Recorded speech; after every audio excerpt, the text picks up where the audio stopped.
Sebenarnya kalau diperhatikan ya, polemik tentang nasab Bani Alawi itu, sebenarnya itu motifnya itu motif-motif kebencian.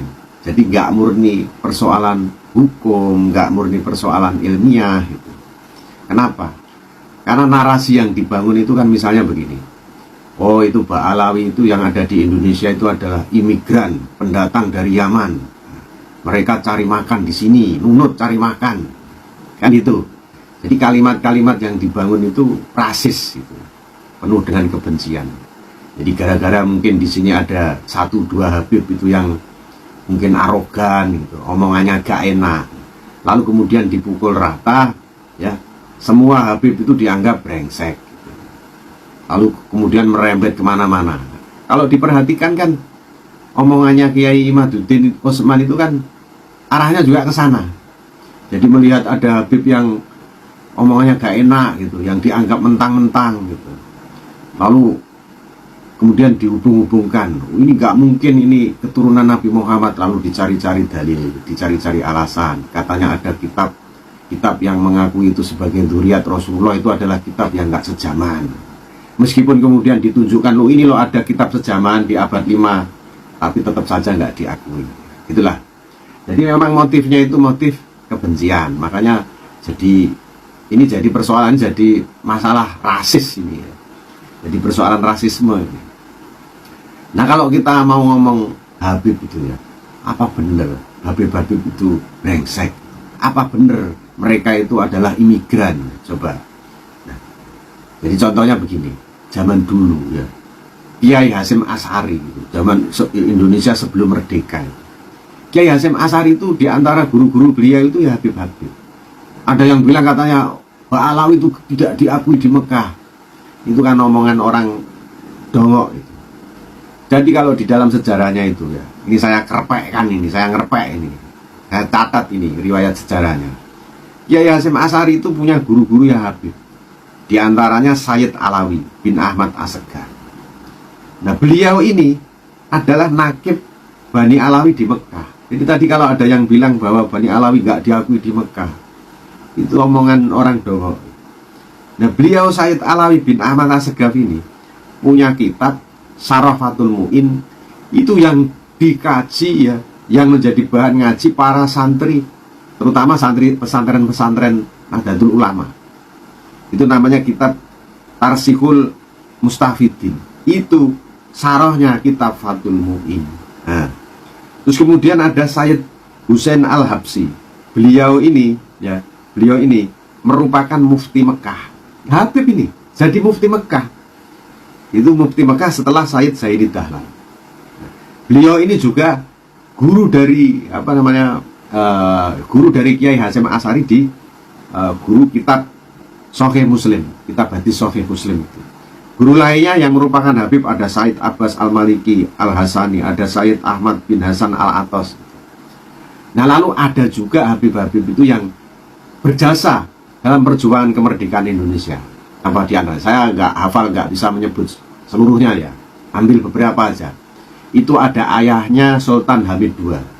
Dulu berjuang melawan penjajah Jepang sampai beliau dibunuh mati. Ya, gugur melawan penjajah Jepang. Kemudian Sultan Hamid II sendiri, itu beliau Habib Bani Alawi. Beliaulah yang ngarang atau yang merancang lambang Garuda Pancasila. Nah, setelah tahu begini, apa kamu akan ngomong kalau begitu Garuda Pancasila itu dibuat oleh imigran Yaman? Apa kamu mau ngomong begitu? Dasar orang dongok. Siapa lagi? Ada Habib siapa lagi? Habib Ali Kuitang. Itu juga pejuang, ditangkap Belanda ya. Ada lagi Habib yang namanya diabadikan menjadi bandara di Palu. Bandara Palu itu ada bandara namanya Mutiara SIS, SIS itu singkatan dari Sayyid Idrus bin Salim Al-Jufri. Itu beliau pahlawan atau pejuang di bidang pendidikan, terutama pendidikan Islam ya. Makanya beliau itu kemudian diberikan bintang kehormatan, diberikan tanda kehormatan bintang Mahaputra Adi Pradana. Itu diberikan kepada tokoh yang berjasa untuk keutuhan dan kejayaan NKRI. Ayo, Coba, itu kakek nenekmu ya sudah berjasa di apa, dapat tanda penghargaan apa, dibandingkan dengan Habib sampai tadi SIS itu, Habib atau Sayyid Idrus bin Salim Al-Jufri itu, dan lain-lain ya. Ada banyak para pejuang kemerdekaan, para Habib itu berjuang. Ada juga yang mengangkat senjata. Jadi jangan hanya gara-gara ada satu orang mukti Batavia yang namanya Habib Usman itu, lalu kemudian orang-orang itu celometan ya, bilang katanya Mbak Alawi itu pengkhianat Indonesia. Nah, dasar memang otak-otak rasis itu ya begitu ya, meskipun nanti diberikan penjelasan sejarah para Habib itu bagaimana perannya di Nusantara, ya tetap saja mereka tidak akan percaya. Namanya otaknya itu sudah dikuasai oleh kebencian. Jadi begitu. Jadi sudah jelas ya bahwa para Habib ini juga punya jasa gitu. Kalau kalian bilang mereka itu imigran dari Yaman, loh, yang imigran itu kan leluhurnya sama dengan leluhur kalian. Kalau kalian belajar ya sejarah antropologi, itu dari mana leluhur orang-orang Jawa, leluhur orang Sumatera, orang Kalimantan ya, orang Bali, orang Nusantara, dari mana? Dari bangsa Austronesia, dari pendatang, dari kebudayaan Dongson ya.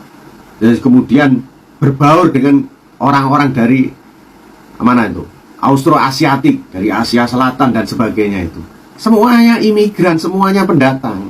Cuma datangnya itu yang nggak bareng ya. Jadi begitu. Jadi sesama keturunan imigran di sini, di Nusantara, di Indonesia ini, nggak usah sok-sokan seolah-olah Indonesia itu punyamu sendiri. Kalau kalian belajar Undang-Undang Dasar 45, belajar Pancasila, ngerti ya, semua orang yang menjadi warga Indonesia itu punya kedudukan dan hak yang sama, punya kewajiban yang sama, sesama WNI. Mereka juga WNI sama dengan orang-orang lainnya yang WNI di sini, mau itu keturunan Jawa, Bali, Madura, Kalimantan, semua Arab. Sepanjang mereka itu WNI, punya hak dan kewajiban yang sama, punya kedudukan yang sama. Nggak ada itu istilah imigran dari Yaman, entutmu gitu. Nah kalau orang Jawa, yang contoh-contoh orang-orang yang Jawa yang berkhianat, ya banyak juga anggota Kenil Kesatuan Tentara Hindia Belanda itu, ribuan orang itu juga orang-orang pribumi Jawa zaman dulu itu, dari Ambon, orang-orang Manado.